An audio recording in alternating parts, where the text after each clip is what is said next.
Welcome to AP today news. Srikakulam Swami Vivekananda 161వ జయంతి సందర్భంగా శ్రీకాకుళం సూర్యమహల్ జంక్షన్ వద్ద స్వామి వివేకానంద విగ్రహానికి పూలు వేసి నివాళులు అర్పించిన ఎంపీ కిందిరపు రామ్మోహన్ నాయుడు గారు.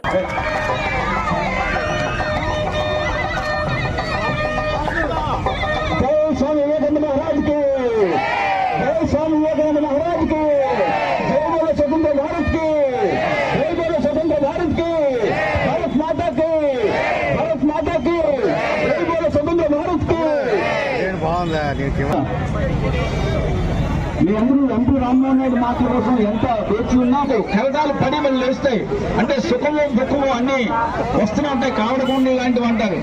మనకు దుఃఖం ఎదుట వ్యక్తులు ఇవ్వండి, ప్రపంచాన్ని మార్చేస్తానని చెప్పిన ఆయన యువ శక్తి, యువ భావజాలు మీ అందరూ పొందాలని కోరుకుంటున్నటువంటి వ్యక్తి స్వామి వివేకానంద గారి 161వ జయంతి సందర్భంగా వేదికను అలంకరించినటువంటి అతడు మహారథులు అందరికీ కూడా పేరు పేరున హృదయపూర్వకమైనటువంటి నమస్కారాలు తెలియజేసుకుంటూ ఈరోజు ఈ కార్యక్రమానికి అతి ముఖ్యమైనటువంటి పార్టిసిపెంట్స్ నా ముందు ఉన్నటువంటి యువతి యువకులందరికీ కూడా నా హృదయపూర్వకమైనటువంటి నమస్కారాలు తెలియజేసుకుంటున్నాను. ముందుగా మీ అందరికీ కూడా జాతీయ యువజన దినోత్సవ శుభాకాంక్షలు ఈ సందర్భంగా తెలియజేసుకుంటున్నాను. స్వామి వివేకానంద గారి తాలూకా జయంతి నాడు యువజన దినోత్సవం మనం అందరం ఎందుకు జరుపుకుంటున్నాం? ఒక రకంగా చూసుకుంటే వివేకానంద గారి తాలూకా జీవిత కాలం ఎంతో కాదు, కేవలం 39 సంవత్సరాలు. 39 సంవత్సరాలకి చనిపోవడం జరిగింది. అయినా 100 సంవత్సరాలు బ్రతికినటువంటి వ్యక్తి కూడా సాధించలేనటువంటి అసాధ్యమైనటువంటి పనులు సాధించినటువంటి గొప్ప వ్యక్తి మన స్వామి వివేకానంద గారు.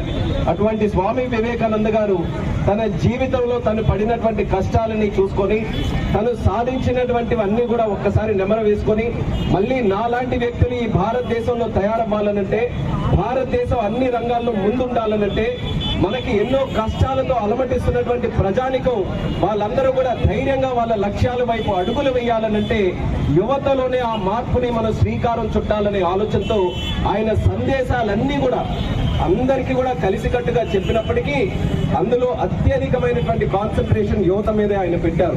అందుకని అది గ్రహించి యువతని స్వామి వివేకానంద గారికి ఎంత మనం దగ్గరగా కనెక్ట్ చేయగలిగితే అంత మంచి కార్యక్రమాలకి మనం దోహదపడినటువంటి వాళ్ళం అవుతామని ఆయన తాలూకా జన్మదినం నాడు యువతకి ప్రత్యేకంగా ఆ యొక్క ఇన్స్పిరేషన్ ఇవ్వాలనే ఆలోచనతో యువజన దినోత్సవం సందర్భంగా జరుపుకుంటున్నాం. మరి ఈ కార్యక్రమంలో మీరందరూ కూడా పార్టిసిపేట్ చేశారు. మీకు ఉద్దేశించే ఏ ఒక్కరి స్టేజ్ మీద మాట్లాడినా సరే ఒక మాట స్వామి వివేకానంద గారి గురించి చెప్తే మరొక మాట యువతి యువకుల గురించి మీ అందరి గురించి చెప్పారు. కాబట్టి మీరందరూ కూడా గ్రహించాల్సినటువంటిది ఈ కార్యక్రమం ఎంత మన స్వామి వివేకానంద గారిని స్మరించుకోవడం చేసుకుంటున్నామో అంతకు మించి మా కోసం చేస్తున్నారనే ఆలోచన మీరందరిలో కూడా పుట్టాలి.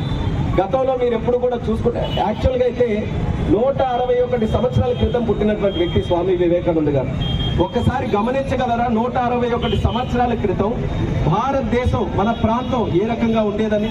ఇలా దారులు ఉండేవి కాదు, రోడ్డులు ఉండేవి కాదు, వ్యాపారాలు ఉండేవి కాదు, రాజకీయాలు ఈ రకంగా ఉండేవి కాదు, దేశం ఈ రకంగా ఉండేది కాదు. కానీ అప్పుడు చెప్పినటువంటి మాటలు కూడా